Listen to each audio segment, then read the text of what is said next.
जय हिंद दोस्तों आज के इस वीडियो में हम गोलमेज सम्मेलन से कुछ क्वेश्चन लेकर के आए हैं। ये सारे एग्ज़ाम में पूछे जाते हैं, तो इसको एक एक करके आप देखिए और समझिए। ये चलते फिरते आप इसको देख सकते हैं और इसको बार बार पढ़ेंगे। आप बार बार इस वीडियो को देखेंगे तो ये सारे क्वेश्चन आपको जहन में उतर आएगा और इस सेक्शन से जो भी क्वेश्चन आएंगे उसमें गलतियाँ नहीं होगी आपको। और मैं वीडियो के शुरू में ही बता दूं, यदि आपको कहीं पर कोई गलती लगती है तो आप हमें कमेंट करके ज़रूर बताएं और पढ़ते समय आप ज़रूर इसको ध्यान में रखें। तो पहला क्वेश्चन यहाँ पर है, संवैधानिक सुधारों पर चर्चा करने के लिए कुल कितने गोलमेज सम्मेलन आयोजित किए गए थे। संवैधानिक सुधार, जब स्वतंत्रता आंदोलन चल रहा था, आज़ादी की लड़ाई लड़ी जा रही थी, उस समय प्रशासनिक सुधार के लिए कुल कितने गोलमेज सम्मेलन आयोजित किए गए थे। तो आंसर है तीन गोलमेज सम्मेलन हुआ था 1930, 31 और 32 में। याद रखेंगे, संवैधानिक सुधारों के लिए गोलमेज सम्मेलन कितने आयोजित किए गए थे, तो 3। फिर कहता है, प्रथम गोलमेज सम्मेलन का आयोजन किस वर्ष किया गया था। प्रथम गोलमेज सम्मेलन का आयोजन किस वर्ष किया गया था, 1930। याद रखेंगे, 1930 ईस्वी में प्रथम गोलमेज सम्मेलन आयोजित किया गया था। गोलमेज सम्मेलनों का आयोजन किस शहर में किया गया था, यानी गोलमेज सम्मेलन जो हुआ था, राउंड टेबल कॉन्फ्रेंस के नाम से जाना जाता है इसे इंग्लिश में, ये लंदन में हुआ था। याद रखेंगे, कहाँ पर हुआ था, लंदन में हुआ था। अगला है, इन सम्मेलनों का उद्घाटन किस ब्रिटिश सम्राट ने किया था। याद रखेंगे, जॉर्ज पंचम के समय में इस सम्मेलन का उद्घाटन किसने किया था, ब्रिटिश सम्राट उस समय के थे, जॉर्ज पंचम। अगला है, 3 गोलमेज सम्मेलनों की अध्यक्षता, ये तीनों गोलमेज सम्मेलन की अध्यक्षता किसने की थी, रैमजे मैकडोनाल्ड ने। याद रखेंगे, तीनों गोलमेज सम्मेलन की अध्यक्षता, ये क्वेश्चन पूछा जाता है, गोलमेज सम्मेलन की अध्यक्षता किसने की, रैमजे मैकडोनाल्ड ने। अगला है, प्रथम गोलमेज सम्मेलन, याद रखेंगे प्रथम गोलमेज सम्मेलन की बात की जा रही है, में कुल कितने भारतीय प्रतिनिधियों ने भाग लिया था। इस सम्मेलन में भारतीय लोगों में जो प्रतिनिधिमंडल गया था भारतीय लोगों का, उसमें कितने लोग थे, याद रखेंगे 89। प्रथम गोलमेज सम्मेलन में भारतीय प्रतिनिधियों की संख्या 89 थी। अगला है, भारतीय राष्ट्रीय कांग्रेस ने किस गोलमेज सम्मेलन का बहिष्कार किया था। भारतीय राष्ट्रीय कांग्रेस उस समय की सबसे बड़ी पार्टी थी जो आज़ादी की लड़ाई को, स्वतंत्रता संग्राम को लीड कर रही थी। उसने प्रथम और तृतीय गोलमेज सम्मेलन को क्या किया था, बहिष्कार किया था। प्रथम और 3 गोलमेज सम्मेलन हुए थे, जिसमें पहला और तीसरा का उसने क्या किया था, बहिष्कार किया था, दूसरे में भाग लिया था, जो आगे क्वेश्चन में दिखेगा आपको। अगला है, प्रथम गोलमेज सम्मेलन के समय भारत का वायसराय कौन था, ये क्वेश्चन पूछा जाता है, तो उस समय लॉर्ड इरविन था। याद रखेंगे, लॉर्ड इरविन। अगला है, किस समझौते के बाद कांग्रेस द्वितीय गोलमेज सम्मेलन में भाग लेने के लिए सहमत हो गई। अभी बताया था मैंने, दूसरे में भाग लिया था, ये गांधी इरविन समझौते के बाद, जो बहुत फेमस है। तो दूसरे गोलमेज सम्मेलन में कांग्रेस ने भाग लिया था।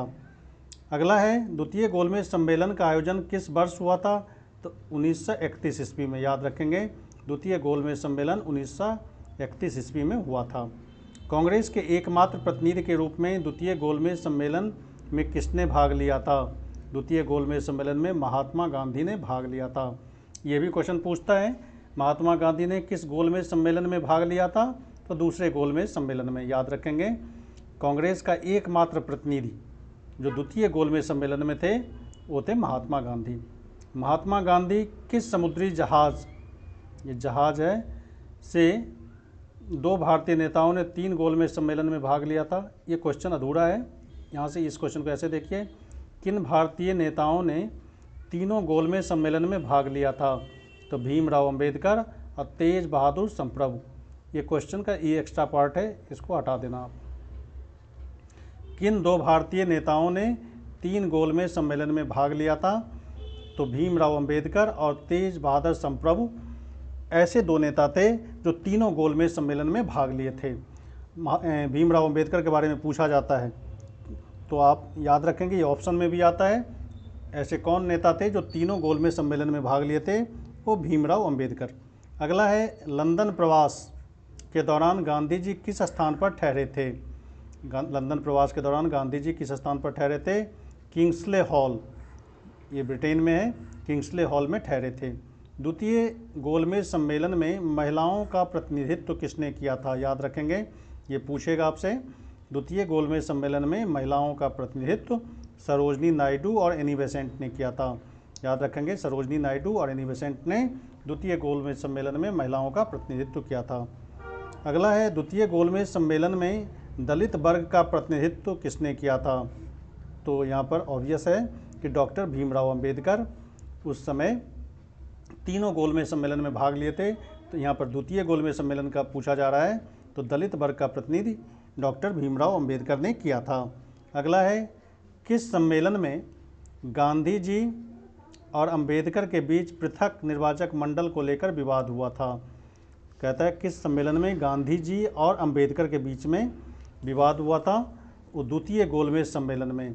किस बात को लेकर के? पृथक निर्वाचन मंडल, ये आप पढ़ेंगे। पृथक निर्वाचन मंडल क्या था, अगले वीडियो में मैं बता सकता हूँ। और इसमें द्वितीय गोलमेज सम्मेलन में गांधी और अंबेडकर के बीच में क्या हुआ था? विवाद हुआ था। अगला है, द्वितीय गोलमेज सम्मेलन के समय भारत का वायसराय कौन था?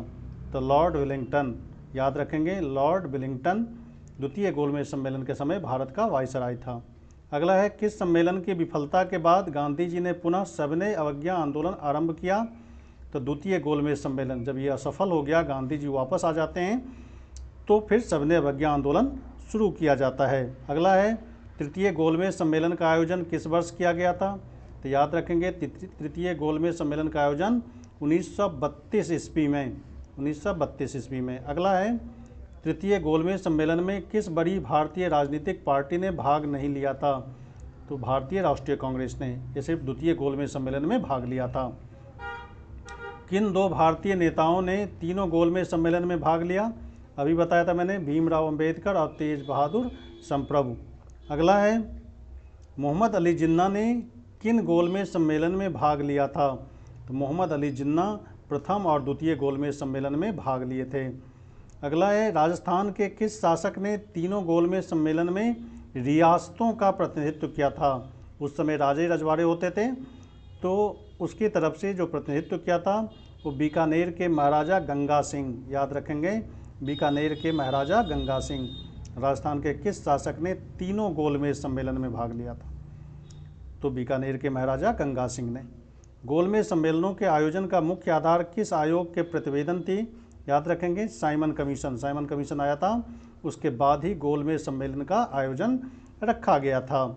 अगला क्वेश्चन है, द्वितीय गोलमेज सम्मेलन के दौरान किसने गांधी जी को अर्धनग्न फकीर कहा था? याद रखेंगे, ये बहुत ही फेमस क्वेश्चन, रेलवे के लिए तो बहुत ही फेमस क्वेश्चन है ये। अर्धनग्न फकीर गांधी को किसने कहा था? विंस्टन चर्चिल ने। याद रखेंगे, अर्धनग्न फकीर गांधी जी को किसने कहा था? विंस्टन चर्चिल ने। सांप्रदायिक पंचाट की घोषणा ब्रिटिश प्रधानमंत्री द्वारा किस सम्मेलन के बाद की गई थी?